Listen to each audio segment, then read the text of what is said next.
Hello, everyone, and welcome to a live stream of Transport Fever 2. I'm continuing my Europe save. This is kind of an interesting one because the year is actually 2050. So basically, I've finished the game. And so this is just a quick little snapshot at what it looks like playing Transport Fever 2 on console on a small map, which is actually really cool. The biggest thing in terms of the small map is just what you can learn when you're actually playing on a small map. So welcome to January 27th, 2050. And this is the Europe map. This is the temperate pack. And as you can see, everything at this point, basically in the map, has been completed. So as a snapshot, I learned how to play this game on console second, on PC first. So this is the console edition, and I was pretty worried about the port, to be honest with you. It actually turned out to be amazing. This definitely, hands down, is one of my favorite games that I own. And this is my flagship city, Poynton with Worth. So as you can see, 900 residents. The city, not all the needs are fully being met, but they're mostly being met. Everything really is great other than the fact that there's a lot of noise pollution. But 250% growth from my city from the start of the game to now. And what I absolutely love about this game is just the sheer beauty of the visuals. So if you go into free camera, where it really shows the game off perfectly, even though you don't build the cities per se, it's your job to create the networks so that the cities can thrive. And the developer has done an absolutely phenomenal job. Again, this is console edition. It is Xbox Series X.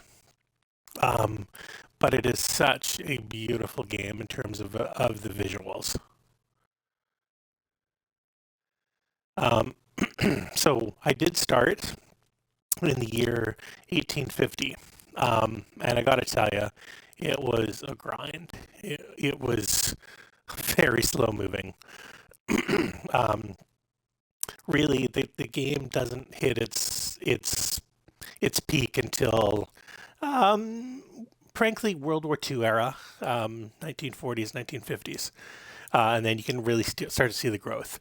But every different type of vehicle is there, and the detail is just amazing. Like, you can actually go into your vehicles. I absolutely love that. So just to exit out here for a second, again, everything is hooked up. This is the large airport.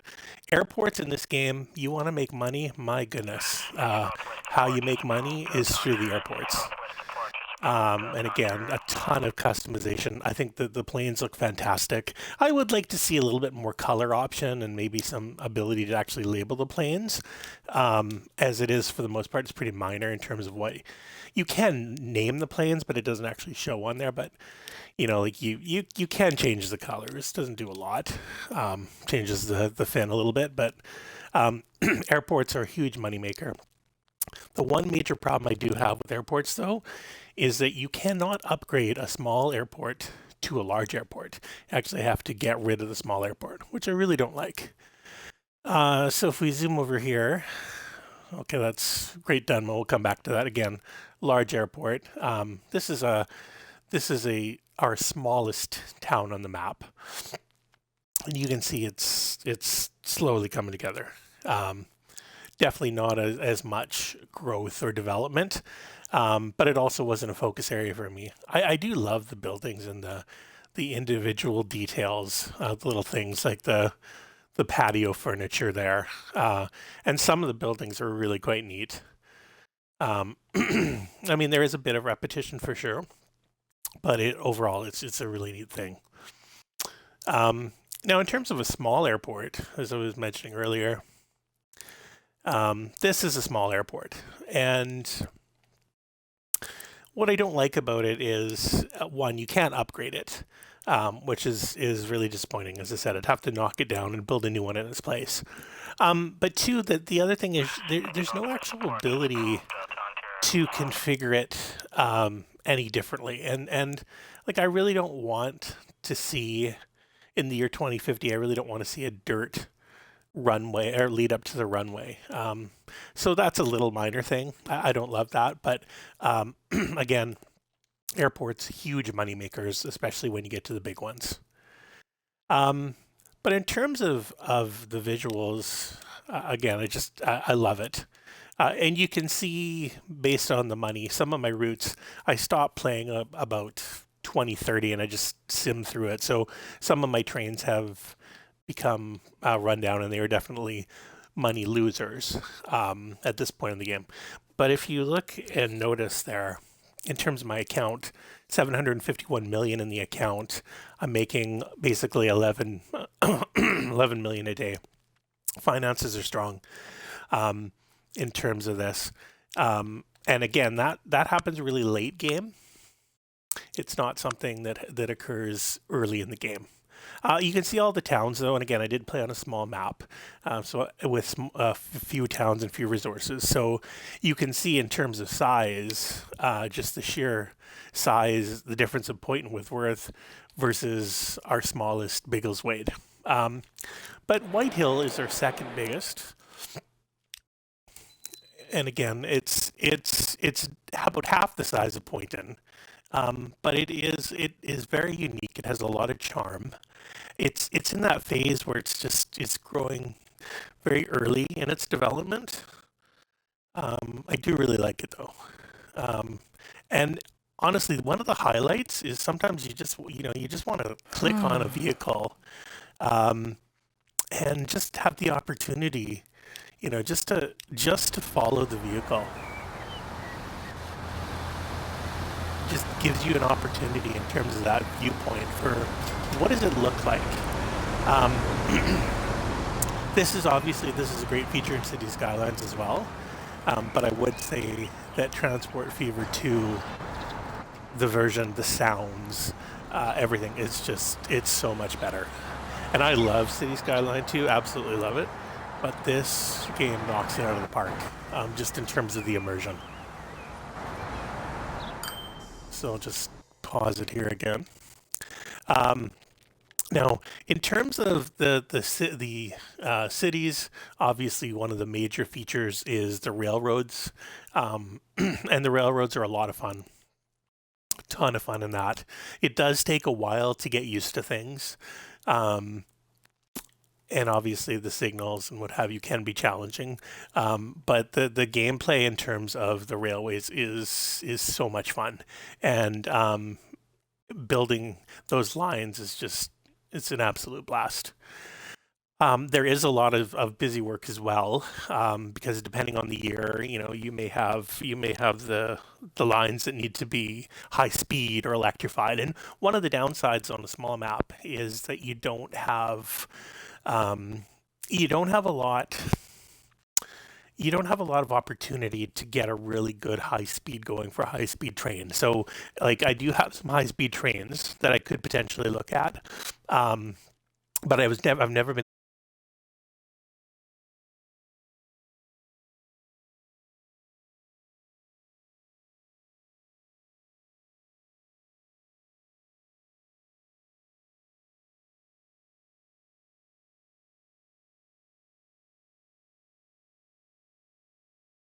there. That's a beautiful shot, by the way. You can see the plane there taking.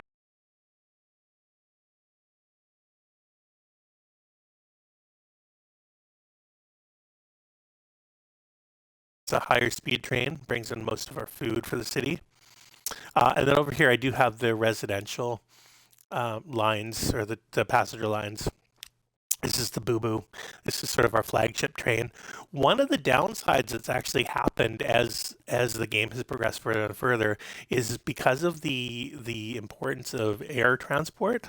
A lot of the people have actually dropped off, and my train service is now losing a lot of money. So if I were playing this game, I would probably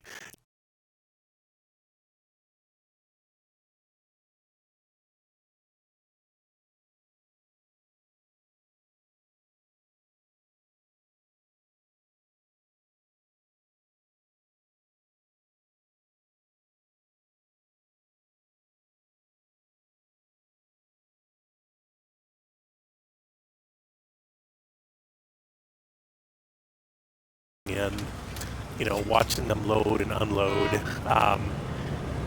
And again, when you speed it up, it's speed it up here just for a second. You can you can see a lot more frequency for the vehicles that are coming in. But again, you see the passengers are coming in off the ramp. They're going throughout the city.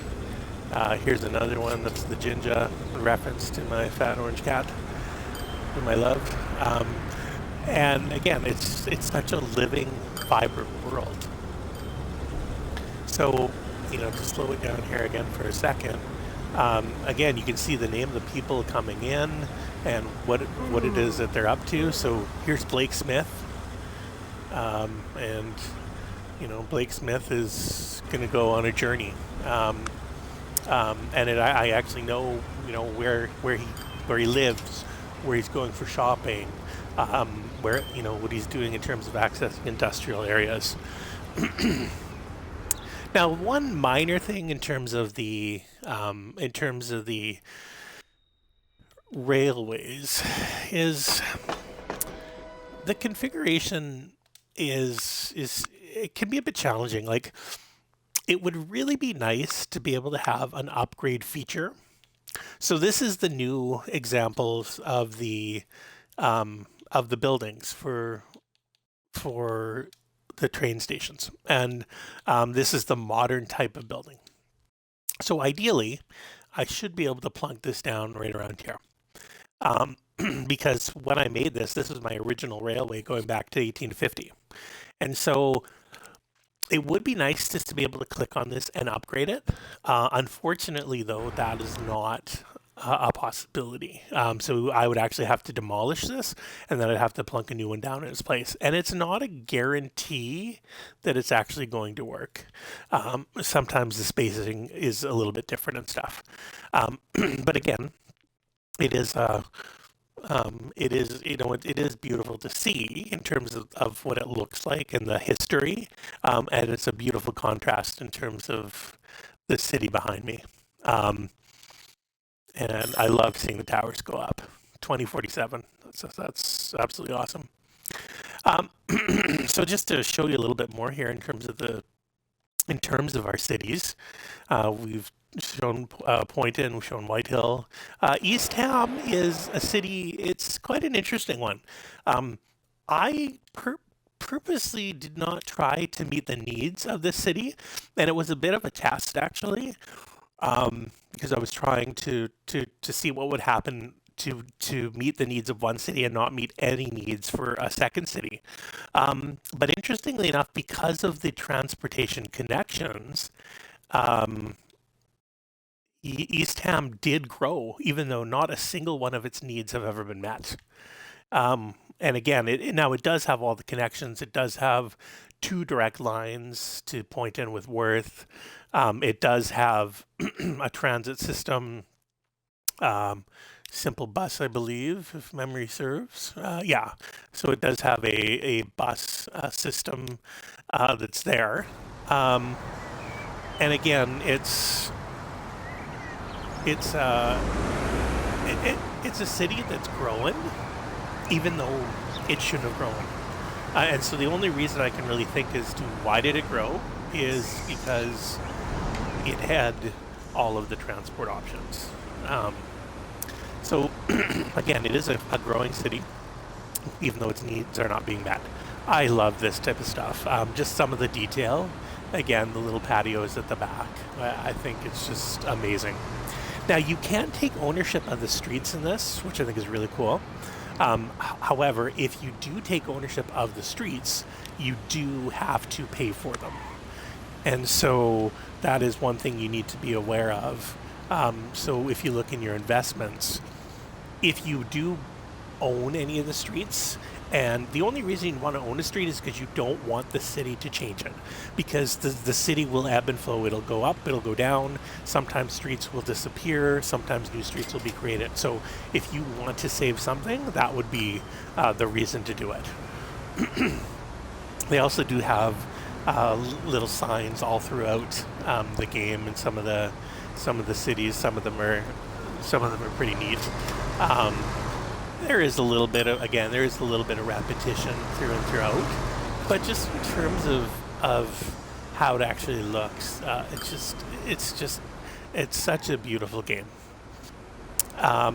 Now, one hint I definitely did pick up is you definitely want to help the city grow a little bit by building certain roads, or potentially expanding those roads. And a great tool in terms of doing that is when you're in your road network. Sometimes you just want to be able to upgrade something. And so you've got the tool there. But you do have to be really careful because if you upgrade something, it may move a building or it may destroy a building. And it will cost you money. And you'll also lose population potentially if you destroy a building.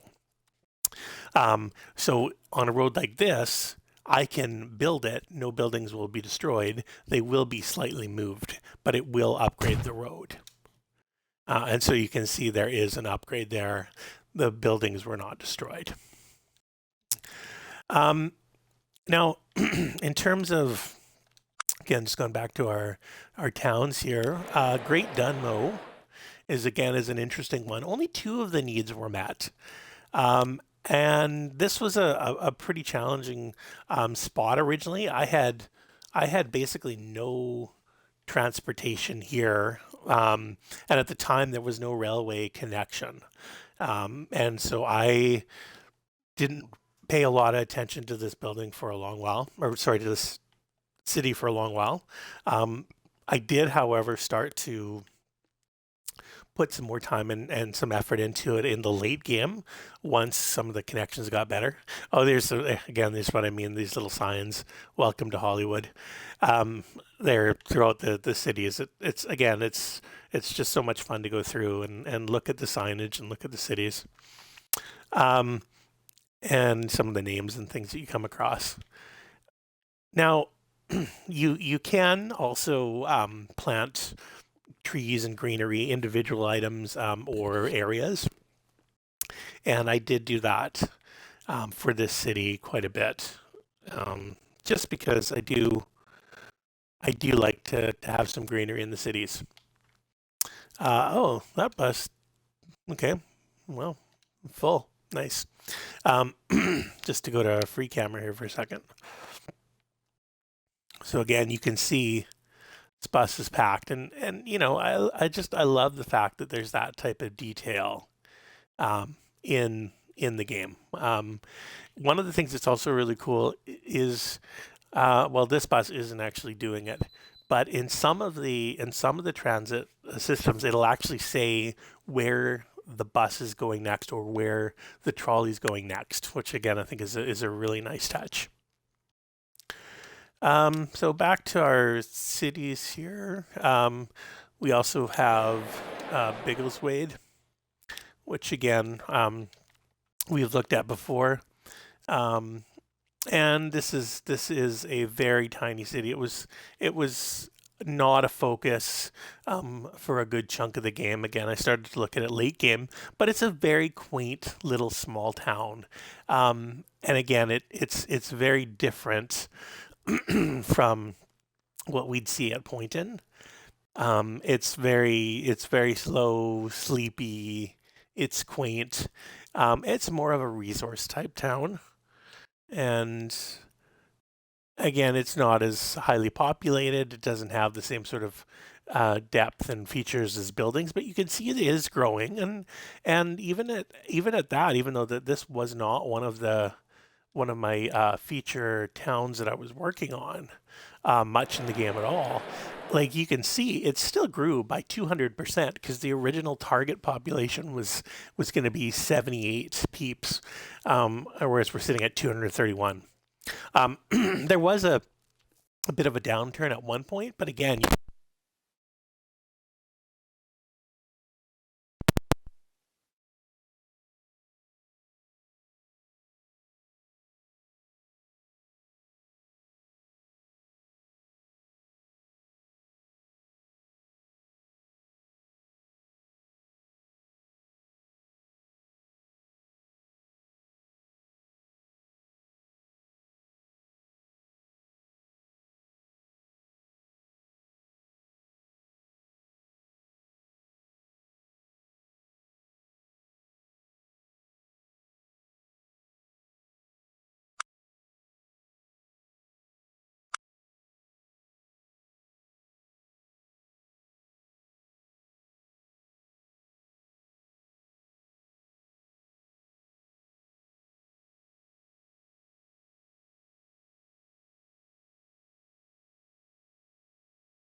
Anyways, so that's just a quick crash course into the lovely world of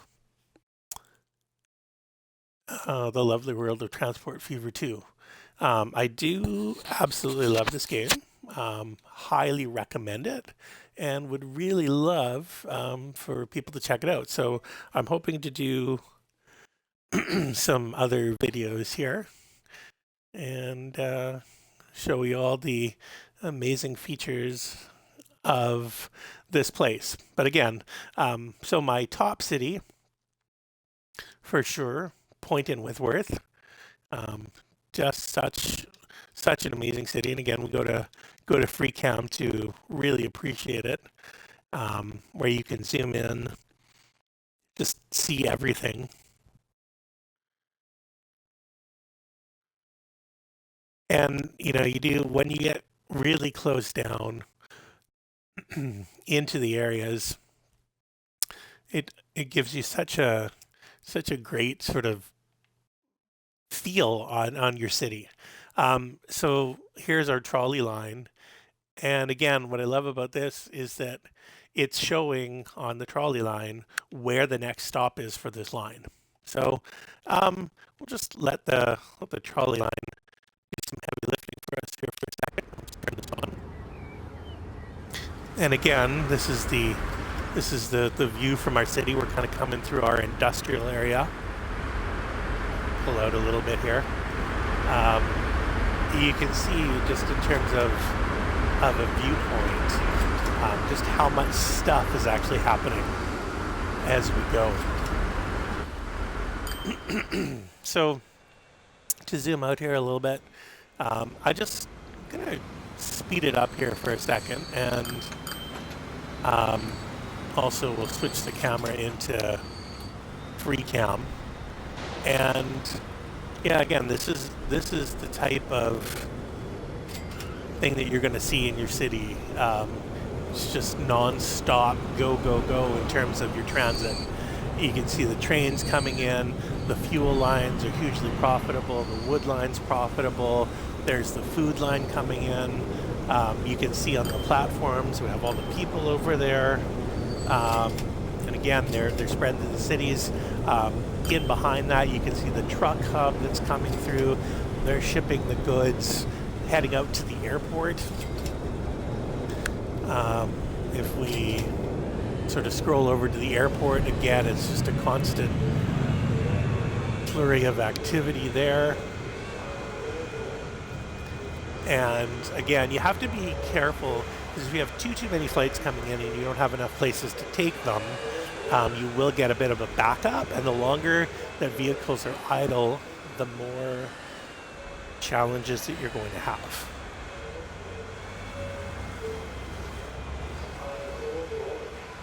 But it is a thing of beauty to sort of see the planes coming in. And again, they can all be upgraded and change the carrying capacity. It's just so many things on the go all the time. You do also notice, in terms of vehicles, that there are vehicles everywhere, and hence it's called Transport Fever. So you should. But the vehicles are coming and going, and there are so many lines that you are managing and you're in control of.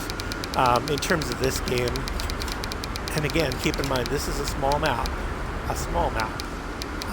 So I basically have 51 lines that I'm responsible for. One thing that I would do over if I started the game afresh would be I would name all the lines. Having it as line 1, line 2, it gets pretty confusing.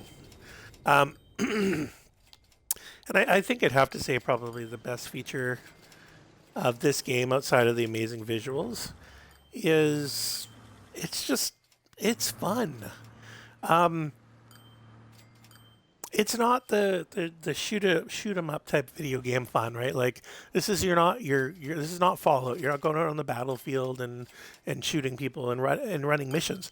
But this is the kind of stuff like when I was a kid, I loved this type of stuff. As an adult, I still love this type of stuff. Um, you control the world, um, and you influence it the best you can. So again, huge fan of this game. Absolutely love it. Hope to bring some more videos out there, and if anyone finds them interesting or enjoyable, I'd love to hear it. And even if it's not interesting, I'm still gonna make them because I'm having a lot of fun. And I appreciate if you stuck through the video. I appreciate you taking the time to hang out with me. All right, thank you. Have a great night.